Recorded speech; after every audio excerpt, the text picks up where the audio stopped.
guys, today we're going to be working on how to make the double crochet stitch. To begin with, you'll need yarn and a crochet hook as always.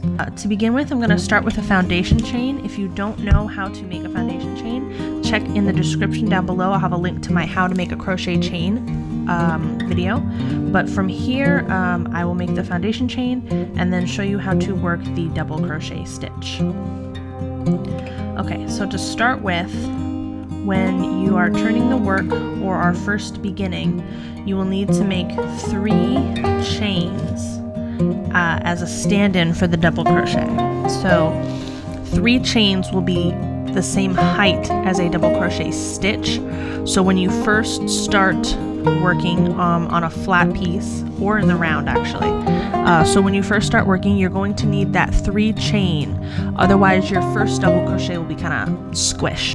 So to begin working, yarn over the crochet hook from back to front, insert your hook into the 4th stitch, yarn over while there, pull through 2 loops, yarn over, and pull through the final 2 loops.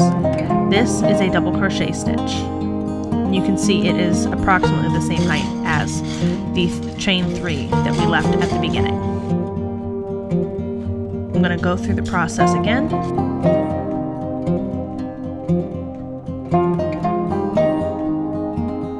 Yarn over, hook, pull it through, yarn over, 1, 2, yarn over, 1, 2. Yarn over, into the chain, pull through, yarn over, 1, 2, yarn over, 1, 2, and that's how easy it is. Now if your whole piece is going to be double crochet, then you would continue on in this way until you've reached the end of the row, or if you're working a pattern stitch, you would then work a different stitch as your pattern indicates. Alright, that's it. That's how you do it. Thanks for watching.